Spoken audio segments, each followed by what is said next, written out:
It's time to get real. It's time to get raw. It's time to look ourselves in the mirror and come to the resolve that this version of ourself is not going to carry us in the stretch. I've been this version of myself long enough that if I don't change, if I don't do something about this, then I'm going to find myself bankrupt. Having that faith, that vulnerability to just see things that are hard to see. You got to get comfortable being uncomfortable. So can you handle the truth? It's a question. And if you can't, then if you see that, then you can say, well, if I'm going to change, I'm going to have to figure out how to deal with that discomfort until the point that I can see what I need to see, then I can change it. So it's the persistence of continuing to do something until you can do it. Can't is not an option. It's either I will or I won't. I know I can, but I will or I won't, and that's the thing. And in some cases, you may try your hardest and you just don't win, or you don't pass a test, or you don't succeed. That's part of life. Understanding it's going to take hard work, discipline, and learning how to work with other people in order to get to the next level. There's not other people that aren't holding you back. Your boss isn't holding you back. Your parents aren't holding you back. Those are excuses. To me, there's no such thing as luck, okay? All luck is preparation meeting opportunity. Plain and simple. Once I realized that I could get better at anything, it dawned on me that how I spend my time is a spiritual consideration. And I didn't want to die with potential that I failed to turn into skill set. That, to me, that speaks to me.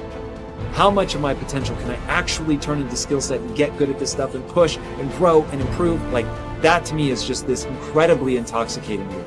Is waking up every morning with a desire to adapt, with a desire to change. Stand out today. Be different.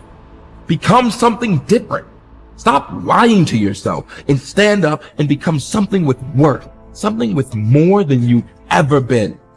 Your goals that you set for yourself, that's your power. Your ambition is your power. It's about how hard you can get hit and keep moving forward. How much you can take and keep moving forward. You have to electrify and get all the things that are necessary within you to start doing the things that you need to do. So when the time comes, you can kick down that door and move towards the possibilities of being the best of who you really are. Learning how to concentrate, learning how to focus in, deciding that you're going to focus to develop your skills. You'll be surprised of the ideas that will come to you, of the people that you'll be able to attract, of the opportunities that you'll be able to see. You'll begin to see things that have been standing there looking you in the face saying, I can't believe this has been here all this time.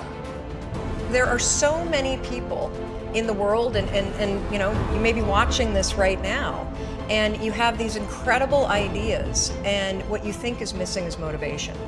And that's not true. Because the way that our minds are wired, and the fact about human beings, is that we are not designed to do things that are uncomfortable or scary or difficult. Our brains are designed to protect us from those things, because our brains are trying to keep us alive. And in order to change, in order to build a business, in order to be the best parent, the best spouse, to do all those things that you know you want to do with your life, with your work, with your dreams, you're going to have to do things that are difficult, uncertain, or scary, which sets up this problem for all of us. You're never going to feel like it. Why is it so hard to do the little things that would improve my life?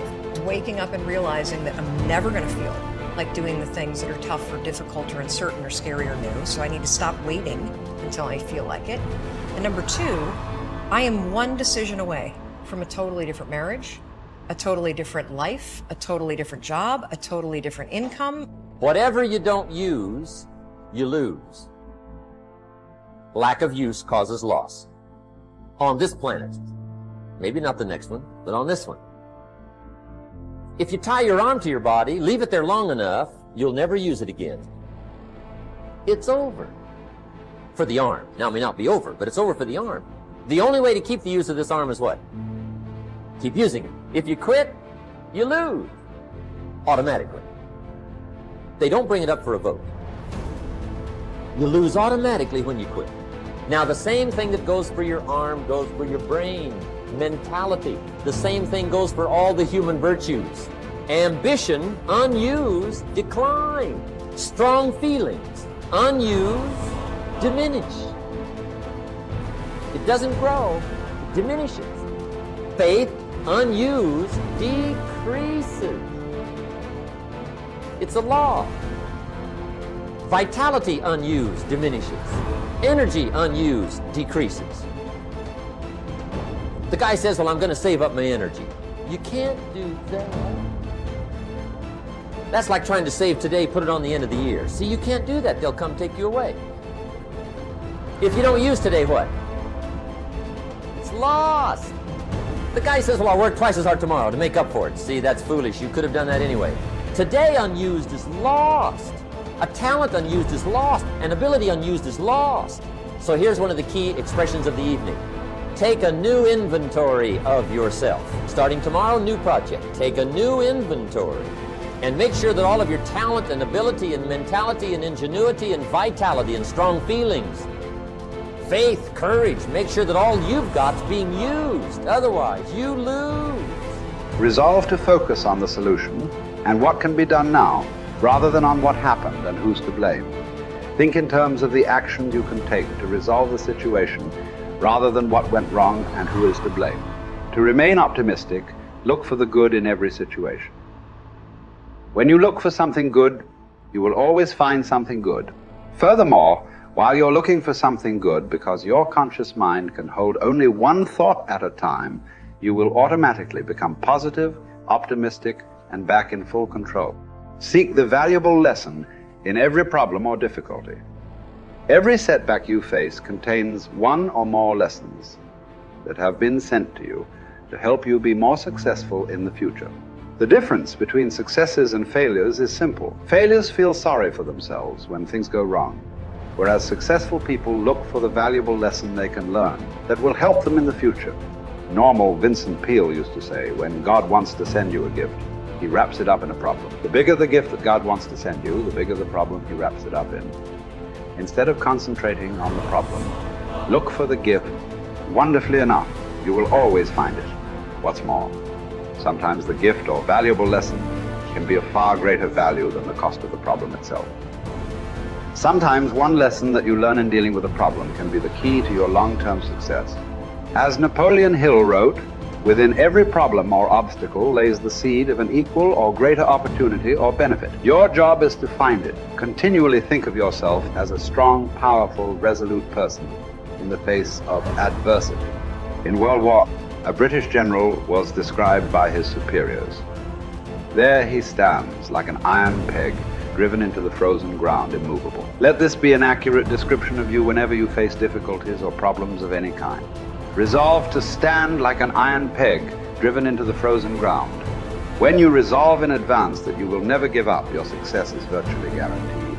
In the final analysis, nothing can really stop you but yourself. In life, it doesn't matter how many times you get knocked down. All that matters is how many times you get back up. If you continue to get back up and press onward, you must eventually reach your goal.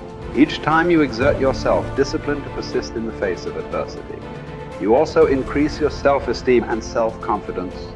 Then, as your self-esteem increases, you feel stronger, more powerful, and more unstoppable. When you feel better and stronger, you become more capable of persisting the next time, and then the time after that. By disciplining yourself to persist in the face of all adversity, you put your life onto an upward spiral of self-esteem, self-discipline, and persistence until you eventually become like a force of nature. I think the best way to prove your value is to work, is to learn, is to absorb, to be a sponge. You always want to outwork your potential. As hard as you believe you can work, you can work harder than that. And that's what I tried to do when I first came in the league. But, you know, basketball is such a direct competition sport that me coming in at 17, I hated when, like, my teammates would say, you know, I get hit with an elbow, right? Shaq would hit me with an elbow in practice. I always had that extra chip on my shoulder. So, like, every day in practice for me was really trying to annihilate everybody that I was playing against. I wanted to prove you don't need to babysit me. And so it's always that competitive nature, the work ethic, and curiosity. My philosophy was a very simple one. Rudy was one of my favorite films growing up. After watching that film, I come to understand if I could work that hard, what would my career be? And I made a promise to myself from that day that I was going to work that hard every single day so that when I do retire, I have no regrets. And that was the most important thing for me, is to leave no stone unturned, get better every single day. And if I lived that way, then over time, you know, I'd have something that was beautiful. But that was my philosophy. It seems like a pretty simple one, but you know, if you live your life to just get better every single day, you do that for 20 years, I mean, what do you have?